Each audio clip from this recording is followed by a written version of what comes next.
So I would start by welcoming all to this first generation Africa members group call for 2021. And I would like to remind the audience that Generation Africa is a thematic platform under the AGRF that seeks to strengthen the ecosystem of youth agripreneurs as they travel through their perilous journey from ideation to scale. And so we do an important job of making sure that the youth are comfortable to walk through this journey from ideation to startup to growth and finally to mature stage. We deliver our work through 4 functions, which include inspiration of the young agripreneurs through the Go-Getters prize competition that normally happens during AGRF, and the continuous social media campaigns that boost the narrative of agri-food sector.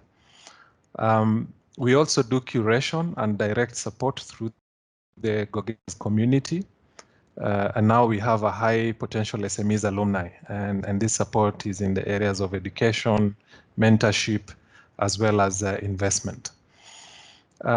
We also do a lot of research work and advocacy to ensure that the voice of the young entrepreneurs is heard. And an example is that this year we are going to collaborate with the Food System Summit to ensure that the youth are there and their ideas are really heard by decision makers, policy makers, and influencers at a higher platform. And then we do ecosystem development work on the ground on the countries, and we call that the country action. So our co-chairs for Generation Africa as a thematic platform is Yara International and the AGRF, but we also have 5 other strategic partners, including Agra, Econet, Syngenta Foundation, Cotiva AgriScience, and Sakau, who are also mostly members of the AGRF. So the Generation Africa members group, which is the group that is meeting today, it offers a big tent of any organization. Somebody's microphone is open. Please let's close the. Let's mute ourselves so that we can hear each other. Yeah. So I was talking about the members group and just giving a quick brief of that. And it is this big tent that all organizations that are working on youth agenda can share their learning, forge linkages, and ultimately define and align behind a transformative collective effort. And so last year we had 6 very successful topical discussions on our members group calls, and we covered the areas of education. We had a call on policy, we had a call for finance, we had a call on gender, technology, and the last one was on COVID-19. We couldn't afford to skip COVID-19 in 2020. And so this year, 2021, we are going to have a theme that aligns to the food system action tracks. And we are saying the theme is for the year is what support mechanisms can better equip the youth agripreneurs to make an impact in line with the UN Food System Summit action tracks. And so for this first members group call, we are going to dwell more on action track 5, which is on building resilience to vulnerabilities, shocks, and stress. And so our argument in this particular call, we are saying that we would like the youth to build resilient businesses so that they can promote Africa's food systems. And so the question comes, how can we enhance the ecosystem to better support them to build these resilient businesses? And so, ladies and gentlemen, you're most welcome on the call. So before we proceed further, I would like to invite the MD of AGRF, Dr. Debisi Araba, to just give us a few remarks before we continue, before I bring in Henry to give more details about the overview of this session for today. Most welcome, Dr. Debisi. Thank you very much, Dixon, and hello everyone. Good afternoon, or wherever you are listening. It's a pleasure to join you all today. My job is really simple. It's just to give brief remarks before we begin with the session for today. Now, for those of you who know me well, I like to dip into my cultural history and share African proverbs. There's a famous Ethiopian one that I love, that when spiders unite, they can tie down lions. And I think that's very apt when we think about the ecosystem that we're trying to enhance and fortify here through Generation Africa. Africa's future. Africa is a young continent, and so everything on any discussion really on Africa's prosperity really has to be a youth conversation. It has to be about the youth. They make up the majority of the population, and they are emerging as leaders, not just in the private sector in entrepreneurship, but also in the public sector in academia and research. And so it is with great pride and a privilege that we host the Youth Entrepreneurship Thematic Platform within the AGRF family, and are proud of the work and the leadership and the work led by Dixon Naftali, and of course the other members of the Generation Africa team, Amanda Namai, Henry Lagat, and Sophie Nabaliri. Without further ado, I'd like to welcome you again to this meeting, and even as we continue the discussions, we hope that we can come up with concrete contributions to the Food System Summit this year. Of course, this year is pivotal and transformational in that the whole world is converging to think through actions and contributions that will accelerate the achievement of the SDGs, especially in the agri-food sector. And so we are here to begin discussions around what that means for youth entrepreneurs and how we can ensure that the entrepreneurship ecosystem for youth remains robust and resilient. So what lessons can we learn from our peers and our colleagues, and what are our needs, even as we engage with decision makers, both in the public and private sector spaces. Dixon, thank you very much, and over to you. Thank you very much, Dr. Debisi. Those are really remarkable, a good way to start the session, and I think you've nailed it. Very encouraging indeed. So without further ado, I think today we have a lineup of very good speakers, and we are going to hear from one of our go-getters, representative from our 2019 cohort later on, Barton Foco, the co-founder of Ditex Limited. And then we also have a practitioner, Mike Kunga. He's the vice chair of the UN Food System Summit for Action Track 5, now that we're talking about the Action Track 5. So before they come on board, I would like to bring in Henry Lagat. Henry is a new kid on the block in Generation Africa, and he is the members group lead, but he's also the associate partnership officer for Generation Africa. So he's going to give us more context on this session and an overview. So welcome, Henry. Thank you, Dixon. So I'll just take you through a few slides that will then lead the discussion into today's topic. So as Dixon has said, today, for this year, we are aligning ourselves to the United Nations Food System Summit. And for this particular discussion, we are looking at building resilience. He had mentioned that the agenda for this year is what support mechanisms can better equip youth agripreneurs to make an impact in line with the United Nations Food System Summit action tracks. So at the end of the year, probably we'll have 6 other discussions or group member meetings, which we hope will then build into an agenda which we can then present at the United Nations Food System Summit, and then also This will help us build onto our ecosystem development tool that we had already established last year. So this is the first. We hope to see more on more discussions on the other action tracks. So in terms of the food systems, as a world, we are not yet there. Kindly, if you've joined, kindly mute your mic.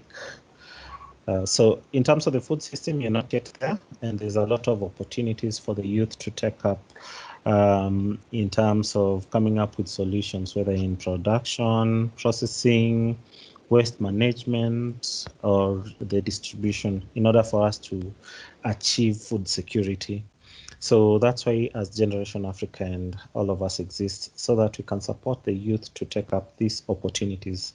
Just to provide a snapshot, so last year, Africa annual food import bill was at 35 billion, and it is estimated to rise to around 110 billion USD by 2025.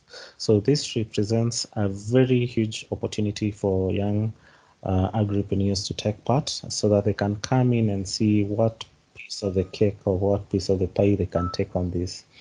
And also, Africa exported roughly 35 billion per annum in the last 4 years. So there's also a big opportunity in terms of export, apart from just what we are consuming. So even as we encourage the youth to come up with these solutions, there are a lot of challenges that come up with this. It is estimated that out of all the youth agribusinesses that are established, 43% of these businesses, end up being closed within the first 6 months. So there are different reasons. Some reasons why these businesses fail range from, no, they didn't do a proper market survey, they ran out of cash, to lack of proper legislation or legal challenges, to burnout. With COVID-19 last year, a lot of businesses closed, and according to the Yelp data, it's estimated that 60% of all the businesses that closed will not reopen. The closures have now become permanent. So when you look at these challenges, some of them, they fall in probably character, some of them may be lack of skill. But one thing for sure is that when you embark on an entrepreneurship journey, there are challenges which you must face. So depending on how well you've prepared or you've structured your business, the kind of deep roots that you've set, that will determine the long run how well you will come out of these challenges. So we are discussing entrepreneurial resilience, which is defined as the ability to overcome high impact entrepreneurial challenges and persist in the entrepreneurial process in the face of adverse situation and unexpected outcomes. Resilience is about rethinking the way you see setbacks and viewing them as a catalyst of growth and progress rather than a way of rather than threats to be avoided. So even as we bring up young agripreneurs, we know we expect them to do this, but we know they cannot do this alone, and that's why we exist. So the question then comes in, as people who fall within this ecosystem, then how can we enhance the ecosystem to better support the youth in building resilient businesses for Africa's food system? Yeah. Back to you, Dixon. Thank you very much, Henry. That's a very good mind-provoking way of jumping into the session overview for today, and posing that question that we hope to get a lot of answers from our members today. So continue putting in your name and organization. Our members group is normally a large group of up to 40 organizations. We want to see if from 2020 we are growing, and if we still have our members coming in the way we anticipate them. Then we also are going to be having a doodle poll survey about the topic of our upcoming dialogue at the UNFSS. So we would like this discussion for the day-to-day to be a startup of a continued discussion that is going to happen even during a dialogue that we're planning for early April. Still in this area of enhancing the ecosystem to better support the youth in building resilient businesses. So I'll move over to give a chance to our next speaker, and our next speaker is our go-getter for the 2019 cohort, like I said, and this is he's one of the finalists for the Go-Getters competition during the year 2019, and this is Barton Foco. He's from Cameroon, and he's a business owner of Ditex Limited. The company has come up with an app called What's Near, which aims to reduce the cost of agricultural products transportation by 50% by helping farmers to find transportation means which is cheap, reliable, fast, and available close to their pickup place of their production.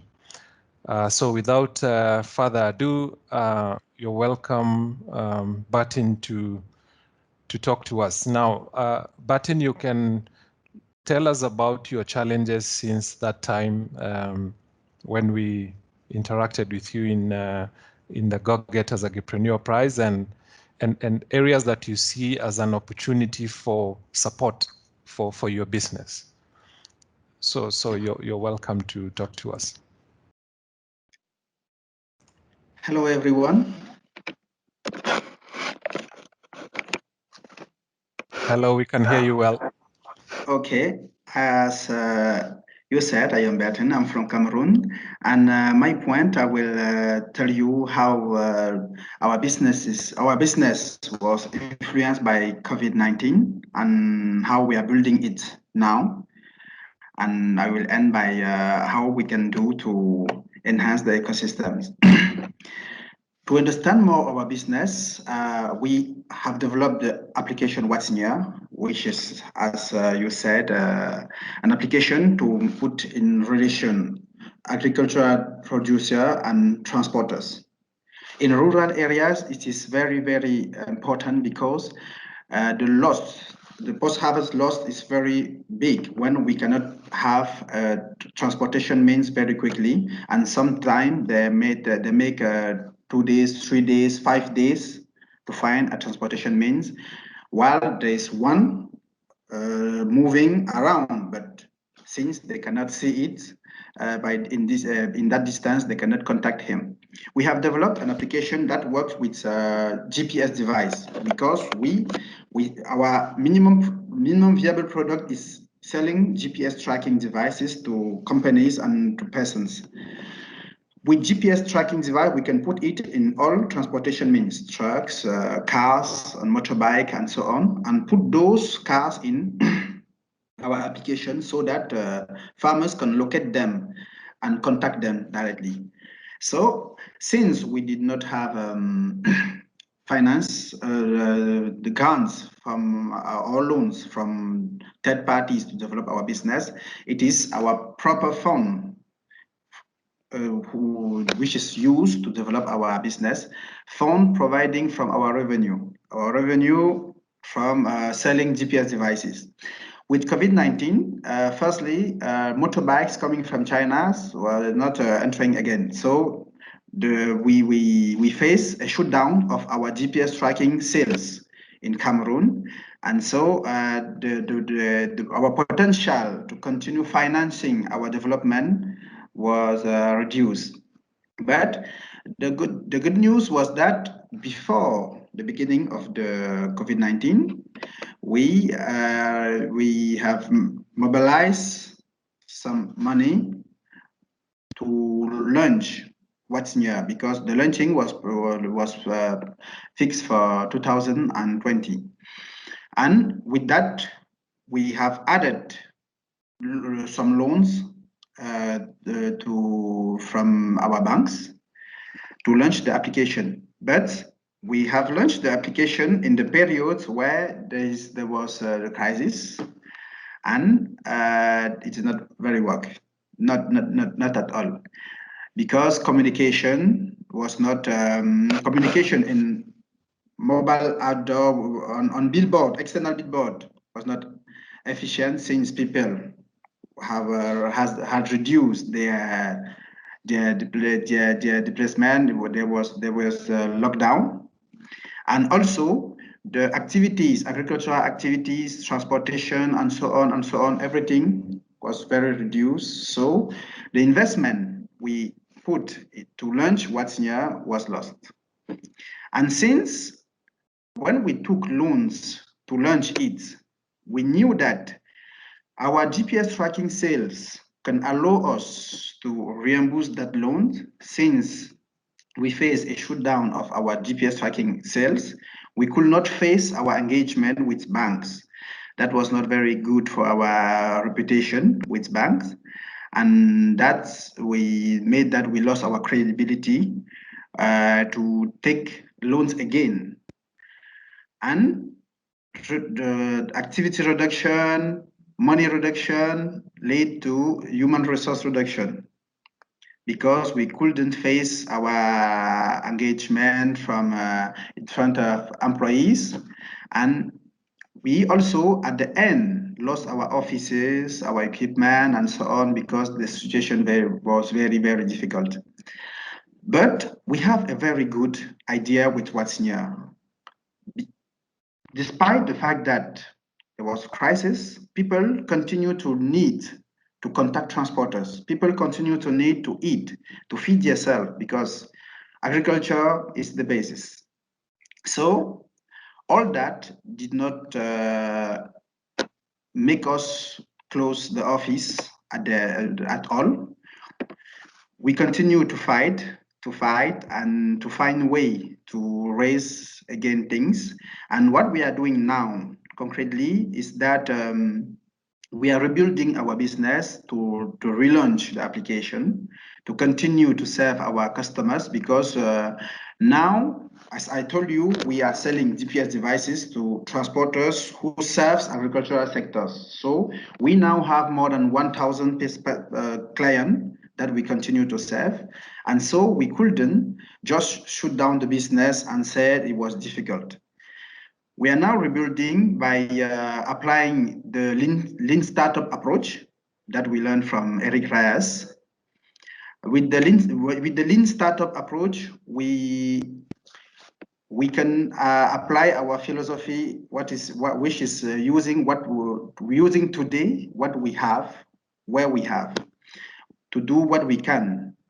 That help us to do not wait for better moment, to do not wait for better means, because what is true is that even when everything is very hard, there is something that we can do.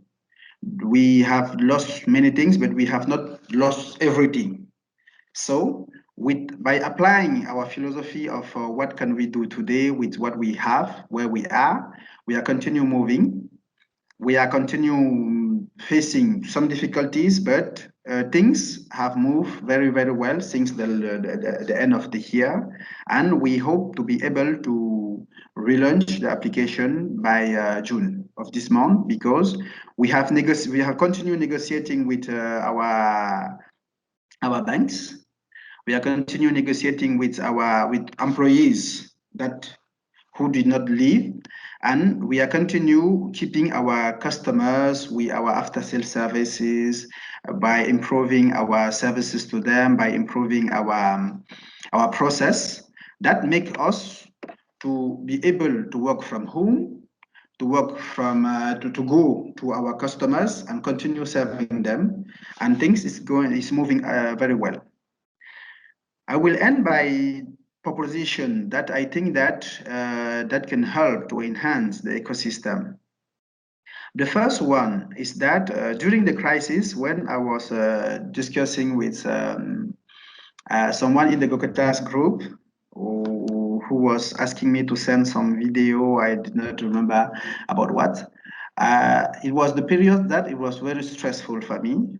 I was facing a very difficult period. I shared about that with her, but she did not very know how she can help. After that, they proposed me, Amanda proposed me coaching. It is 2 months, but some weeks about. And I recognize that business coaching is very good. It's very good. But I think that after proposing business or between proposing business coaching, we should think also about life coaches or psychologists also. Because proposing business coaches who will teach us business plans, business models, strategy, and so on, it is good. But when a person is not very good feeling, he cannot apply a strategy. Sometimes strategy is known, business model is known, process are known. But what lacks more, it's how to deal with everyday, how to deal with everyday difficulties. And I think that life coaches or psychologists that we can propose as support to agripreneur, they can be a very good support. The second thing is that either than proposing direct financial support or grant, ecosystem can also propose guarantee, because many business in agriculture is a sustainable business, because we produce and we sell. The demand exists, the offer exists, and sometimes it concerns entrepreneurs who are struggling to develop their business since 3 years, 5 years. Me, I am at 7 years. When a bank see an entrepreneur 7 years, they want to support us, but they have process, they have obligation, no guarantee, no loan. Even if the business is very good, if we have a good history with our bank, our main bank, we have 7-year history with them. Our account manager told me, I really want to support you, but if you don't have guarantee, we cannot support you. Your business is good, it is working, we are seeing it, but to comply with our obligation, we need to have guarantee. So if the ecosystem can provide a guarantee mechanism, that can be a very good help. And last but not the least, I thought about a platform in which we agripreneur can voluntarily self-help each other. What I'm thinking about is that the problem we are facing every day, we are not the sole person facing it. Some agripreneurs have faced it in the past. They found a good solution. Some are going to face it tomorrow. We cannot have coaches, experts every day to accompany everybody. But if we develop a platform where an agripreneur can submit the problem, the challenge he's facing to others, agripreneur, there can be experience sharing, there can be more experience sharing and more help coming from others agripreneur, and that can help things go very fast, because some experts, they are experienced, yes, but not experience on the field, on the country of the agripreneur. And sometimes there is another entrepreneur in the same country, in the same condition, who face the same problem and who can help with a good solution. So that is my contribution. I hope it's helped. It's very good contribution, Barton. Thank you very much for sharing this. So I've had a number of things that you have brought forth, and I think we have very good challenge to take care of those. One, Barton, you talked about the life coach and probably stress management courses. I know that through one of our partners, Caroline Maisonneuve of EQ for Dev, we've planned for you business coaching and leadership training. But I think Caroline is also a life coach, and so this is good feedback that we can extend to Caroline and others that are on the call.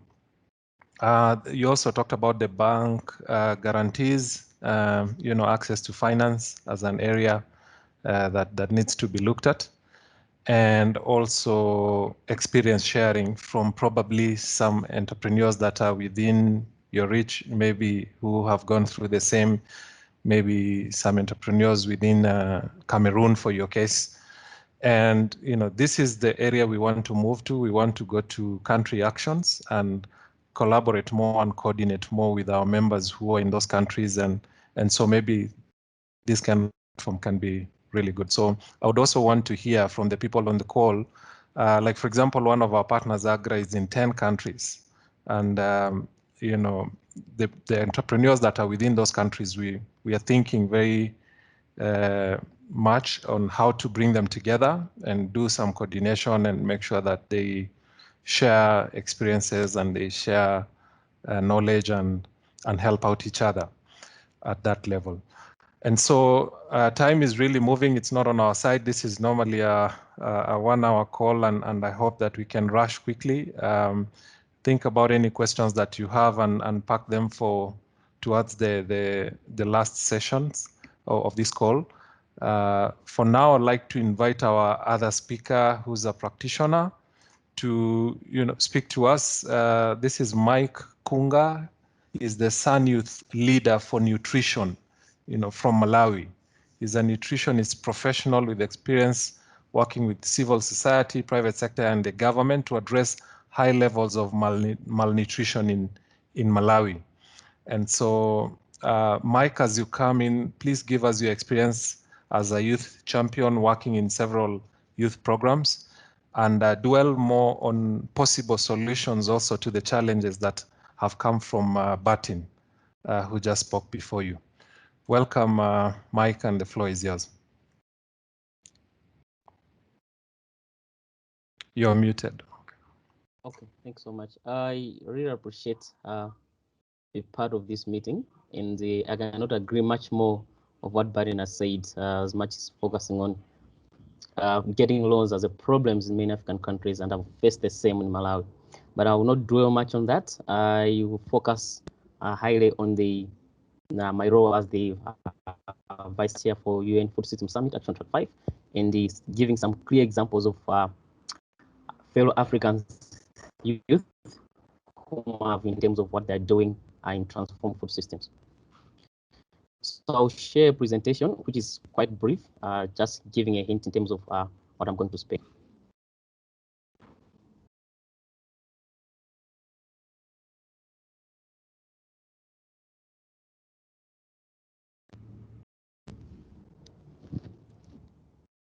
So I hope you can see my screen.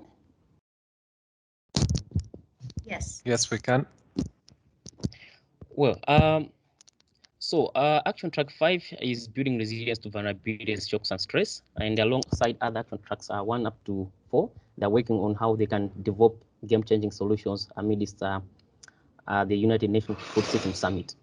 So I'm going to highlight some key solutions which have been developed so far, and which can also be an opportunity for us, African youth, to take a look at them and see probably how we can support them and how much we can move forward with them if these solutions happen to be adopted and scaled up the whole globe.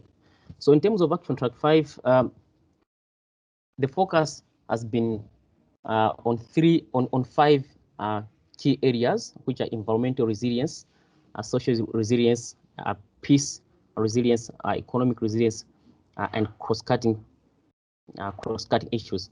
So basically, what we're trying to see is we want to make sure that we're able to build resilience within the households, within the individuals, within the cities, and within the communities to be able to adapt, absorb any risk in a way that they can effectively move and efficiently move with their lives, and even within their improving their food security. So I have some examples which I can share with you, which you can just take a look on which are the solutions which have been developed by Action Track 5 on economic resilience, as you can see, financial inclusion for small-scale producers. And this is also probably what Barton has said as challenges which young entrepreneurs face in order to accumulate loans and the like. So probably if this solution can be supported, I hope that challenge can be mitigated and the like. And also the support of SME, the small and medium enterprises. I know that a lot of African youth now, they have engaged themselves and in this processing and in the entire food system, starting from production up to consumption. But many of them, these SMEs, they're not given the enough capacity, enough resources, and even enough material for them to produce. So probably this is one of the solutions which we came about it, and which will be presented to the leadership team, and I hope it will be adopted. Then coming on the social resilience part of it, many of the solutions are focusing on nutrition sensitive protection. And on this, let me stress much that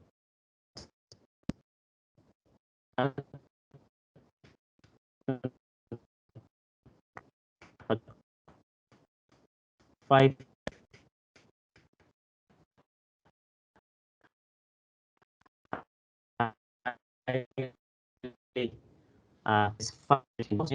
there is enough food within those communities or within those cities, and the food system is well enhanced, such that even in times of conflicts and fragile areas, fragile environment, people would be able to access food.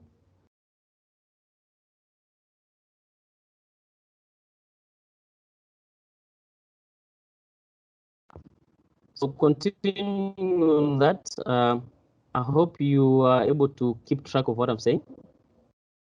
Sorry to ask. You're breaking a little bit, but now we can hear you, so you can carry on, Mike. Okay, thanks so much.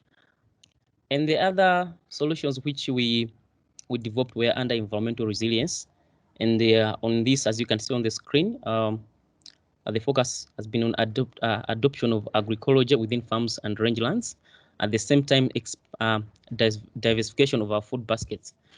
I can give you an example. For instance, in my own country, when we talk about food, when you talk about staple food, is only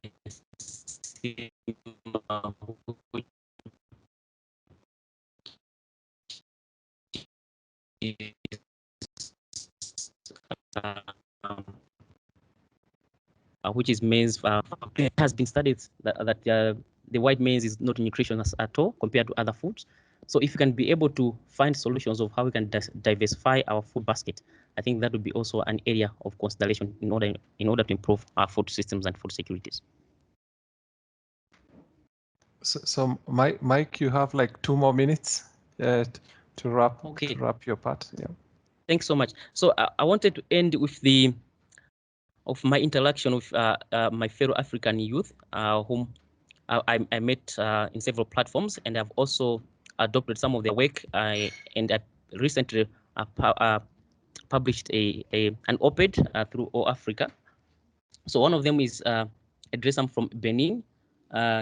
He's cultivating purple maize instead of the white maize, which is usually consumed. And he's also an agri-entrepreneur, as you can see. And the other person whom I also interacted, who we have also shared experience, is a young woman from Togo, who is using one of the lakes within her community to make fish farming and the like, and so supporting the community in terms of fish proteins. Then another example is Thema from Zimbabwe, who is using plastics bags to cultivate vegetables. So these are also some technologies which we can adopt as young Africans in order to move forward in food system transformation. Then another example is Tabi from indigenous communities of Nigeria and Cameroon. He's using integrative zero livestock farming, which uses less labor and manure, at the same time using the little resources that is available to produce other crops like avocado, pears, and the like. The same initiative is also being adopted by my fellow friend from Malawi, a graduate from an agriculture college, who is also using zero intensive grazing. So reaching this far, I wanted to end out my presentation, giving you some examples of my fellow African youth who are entrepreneurs, who are also doing a lot in terms of transforming and changing the way we think about food and food systems. So I'm looking forward to this discussion to see how best we can partner and see how we can enhance relationship in order to transform our food system within Africa and as a globe. Thank you so much. Thanks so much, Mike, for sharing. That's very good. So I'll ask Amanda to check on the chat if there are any questions for the two speakers, for Barton and Mike. And as Amanda checks and brings forth the question, maybe she can just read them out. I would like to prepare the audience for sharing, we are going into questions and answers, but also experience and insights sharing, what is the organization doing that can help out some of those challenges that have been highlighted. What are you doing currently that is working well and can be scaled up, and in which countries? So Amanda, you can shoot any questions. Thank you. I see a question here from Kennedy Ruto. His question is posed to Barton. He's asking, how many users are you interacting with on your What's Near app? That is to Barton. Yes. So please, Barton, you can answer that one. Yeah. Yes. I've said the application was launched in February, and before the shutdown in May, we had 300 active user. So as our revenue was very, very reduced, we did not get enough finance to continue promoting it, so that that stopped the process of continued development of What's New. Okay. So I hope Kennedy has had the feedback. But any other question? As transportation means, because we have two type of user, we have a user which are person using What's New to find transportation means, and we have transporters, transportation means themselves. They are now, our database is more than 700 transportation means interconnected. So now the relaunching is just to invest in communication and to make it work for everybody. I think that answers its question. Okay, thanks. Barton is a French speaker, and he really tries. His English is improving, at least from the time we met. Thanks, Barton, for that. Amanda, the next question.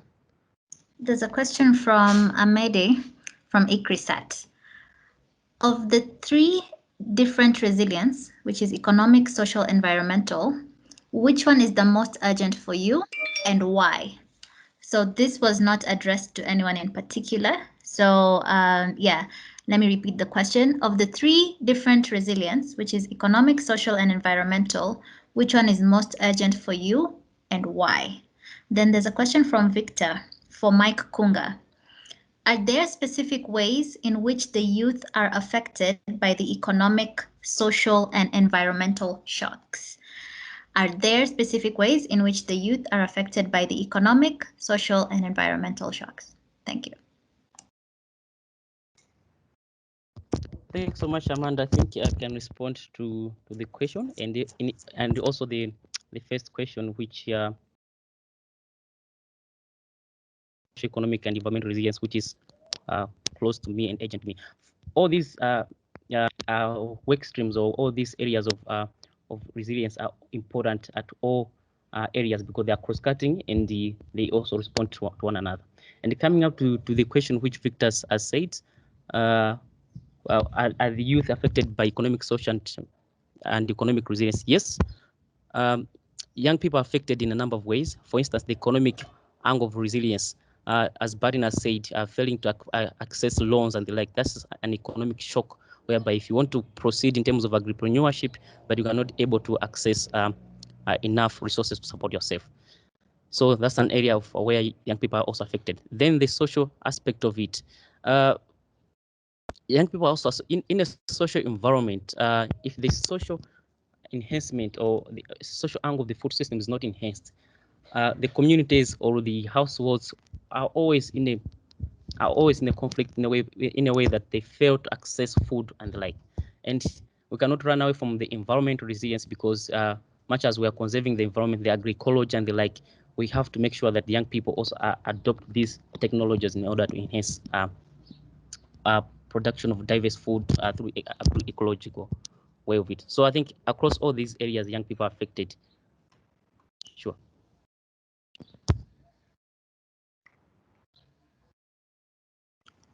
Okay, and any other question, Amanda?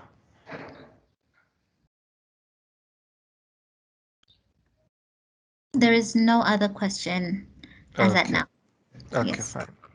So I think I'll leave out some questions for the larger audience on their experiences and insights sharing, and as we think about that, probably Amanda, you can come in and tell us about connecting with the UNFSS dialogue, connecting this members group call with the UNFSS dialogue. Okay. Hello, everybody. Thank you for making time to participate in our members group call. So we did have Jolly of the UNFSS Secretariat. And as Generation Africa, I'm just going to take you briefly through our plans for 2021. So for those who are not aware, and for those who are aware, this is the year that the UN is convening the Food System Summit. And as Generation Africa, we will be participating in the Food System Summit with the competition taking place. We're having the call for applications starting in April, and we would want to have our shortlisted participants announced during the pre-summit, and then we will have the winners crowned during the AGRF Virtual Summit.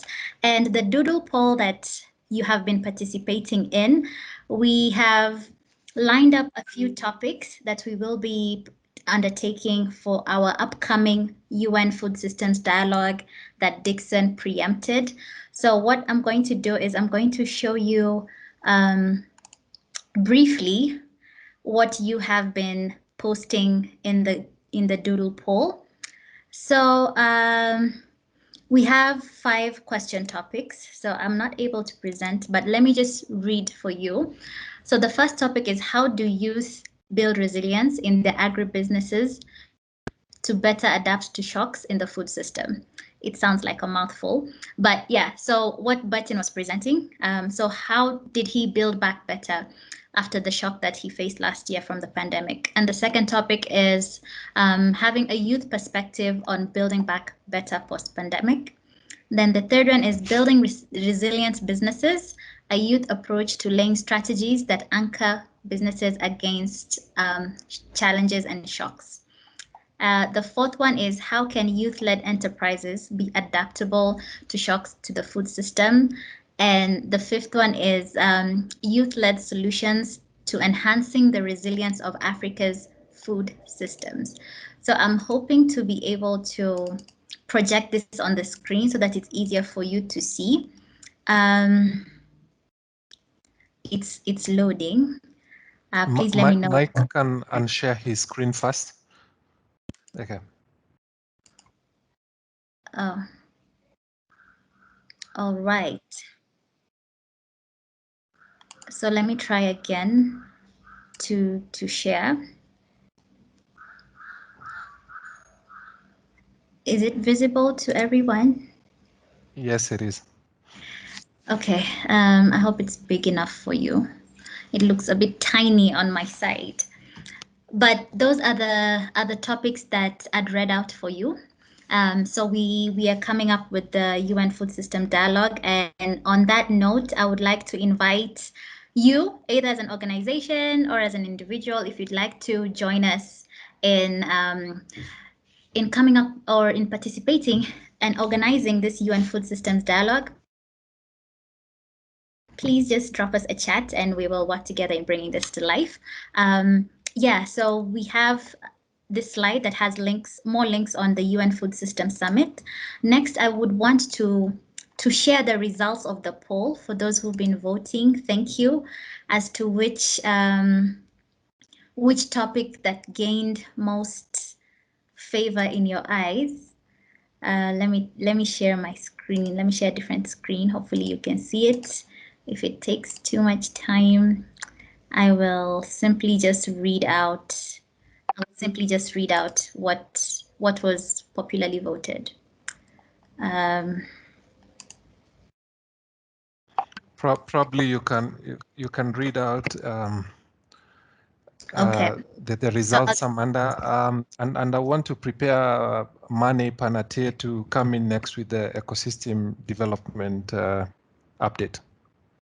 All right, so I'll just leave that slide on the screen for ease of reference.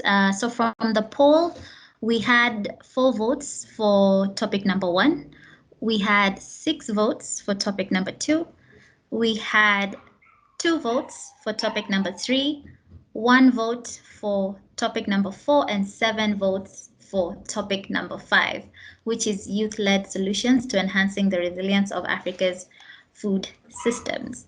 So yeah, we will work around that topic. And once again, this is an open invitation to joining hands in creating the UN Food Systems Dialogue. Thank you. Over to you, Dixit. Thanks, Amanda. Looks like youth-led solutions to enhancing the resilience of Africa's food systems is the most admirable area of discussion. So are you ready, Mane, to come in? Okay, Mane, you can tell us about the work we want to do in Senegal, because looks like the country work now becomes very key as we move on with this ecosystem work. Thank you. Okay, so maybe just to recap about the work that has been done last year within this members group. So we had 6 different calls on topics around education, policy, finance, women, also a specific call on call to action about the COVID-19 crisis, and also another one on technology and data. So all these calls have been the basis to build around the question about how to strengthen national ecosystem that can support young entrepreneurs so that we can drive inclusive growth in the agri-food sector. And based on this, we are going now through the process of having someone helping us for our first pilot in Senegal about building this ecosystem framework tool. That will be a tool that we're going to test to see if it works out, and then hopefully also we can do this work with other members in this group who are interested to drive the talk in specific countries, because the basic idea behind the tool is to be able to understand who are the different actors in a specific country working on this youth and agri-entrepreneurship agenda, and where are they working on which specific context, country, or where do they help them. So then we can see where there is overlaps and also where there are gaps. So, and basically all this tool will help us to understand also where we are in the life cycle. So where are the agri-entrepreneurs, for instance, in Senegal in the life cycle? Are they maybe mostly in startup mode, or are they more in the growth mode? So this tool will help us to understand where they're situated. Then we will also be able to assess what type of direct supports they are availing at the moment. So what gaps exist in the mindset and knowledge of agripreneurs? What support programming exists? Can startup access appropriate capital, for instance? Then there will also be like a piece about enabling incentives. So that's all about the startup policy, sectoral policy, infrastructure, technology, and data. So what policy reforms could help agripreneurs thrive? What infrastructure makes agri-food small and medium enterprise more viable? What tech or data unlocks innovation and efficiency gains? And finally, there will be a bit about organizing for change. So what type of coordination is needed? Who is coordinating sustained improvements in this specific country? It can change really from one country to the other. How are agripreneurs and supporters networked together? Are leaders listening to and championing agripreneurs? So this framework is going to help us to answer all these questions and like situate it a little bit, the interventions from the different actors in a specific country. So yeah, the plan is for this year to launch it in Senegal. And then we're gonna drive lessons learned from that and share hopefully within this group at some point later during the year. So that's it from me. Thank you, Mani Panetier. Mani supported us very strongly last year before we got our members group lead. So she has moved on a step to take up the ecosystem development work. And so this tool that we are going to be piloting in Senegal is also going to be very applicable in all the other countries.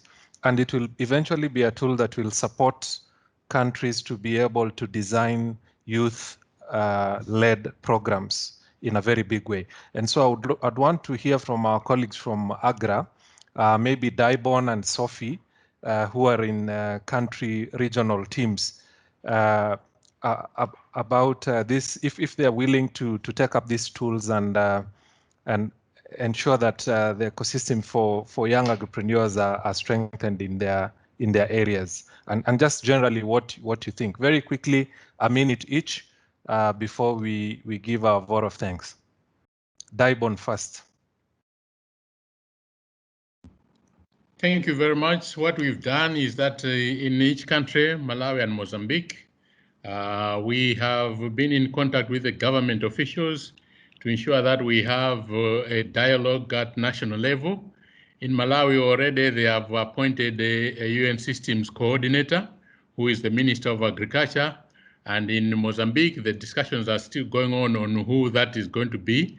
And I can see that this is going to be a good value add, that instead of the national dialogue just talking in general, it can actually include also the youth, so that it's not a standalone, but together with the national dialogue, there should be a section where we are discussing about the youth needs, and also the solutions that are already existing, and also solutions that can be actually discussed and co-created. Thank you so much. Super. Thank you so much, Daibon. And I think you're really right, because I see your activity with the Ministry of Agriculture in Malawi. And I think you're really at that step where if you bring in a plan for youth to the government, it's going to be something that will add a lot of value. So that's why I gave you that chance. I know there are many other country managers here.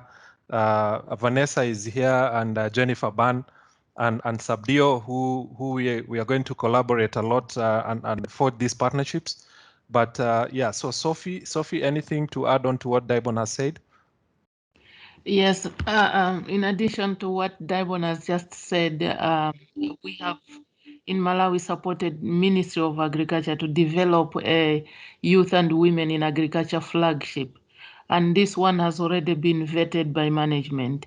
So you will see that government of Malawi is already prioritizing, engaging youth as key players in the agriculture sector.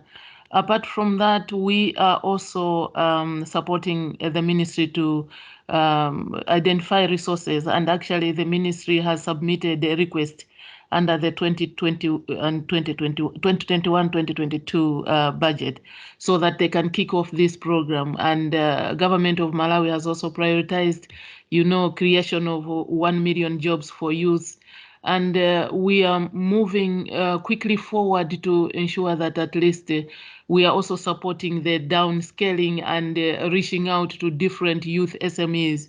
And that should be part of the regional food trade programs that we are working on. And so they are a key player and a key priority in whatever we are doing, aside from the convenings that we're supporting the minister to do on the food systems dialogues, and the youth will be represented. Super. Thank you very much, Sophie and Dibon. That really resonates and talk to the work that we are going to plan to take to the countries. I wish to thank our AGRA colleagues who have supported this call in a big way. And maybe I can give Sophie to give vote of thanks before I come back and close the meeting. Sophie? Thank you, Dixon. Thank you. Okay, sorry, it's Sophie Nabuli. Sorry, Sophie, I should have said Nabuliri of Generation Africa. Okay. Thank you. I'd like to take this opportunity to say thank you to our speakers of the day. We had Barton Foco, who is a business developer and 2019 Go Getters finalist. Mike Kunga, who's a Sun Youth Leader for Nutrition in Malawi. He's also the Youth Vice Chair for Action Track 5 of the UN Food Systems Summit. Thank you so much, gentlemen, for taking the time to be part of this call and to be able to just share your experiences and your insights. We also appreciate and acknowledge the participation of some of our partners, Senjeta Foundation, Yara, and Sakau, and also just to appreciate the participation of the Food System Secretariat, Nourishing Africa, Netherlands Food Partnership, ICRISAT. To all the attendees and our colleagues in AGRA, we thank you for taking the time to be part of this call. Let me encourage all of us to join the Generation Africa members group for those who haven't yet. And you simply join by emailing members@genafrica.org. And also, as earlier mentioned by my colleague, we'll have the Youth Entrepreneurship Food Systems Dialogue that will be facilitated by Generation Africa. This will take place in early April, and we'll be sharing further details in the coming weeks. So thank you again, and we're glad you were part of this call. Back to you, Dixon. Thanks, Sophie. We could not mention the name of everybody or organizations for everybody, but we sincerely thank you. I've seen Nourishing Africa were part of this call as well. So we are going to have a dialogue that will be like a sort of continuation of this, and so we'll continue building up our work in the countries, and we really look forward to your participation even in the next call, which we are going to communicate to you way in advance. So we already are at the top of the hour, past the time. We'll consider making this a 90 minutes call next time. And thank you very much, everyone, and stay well.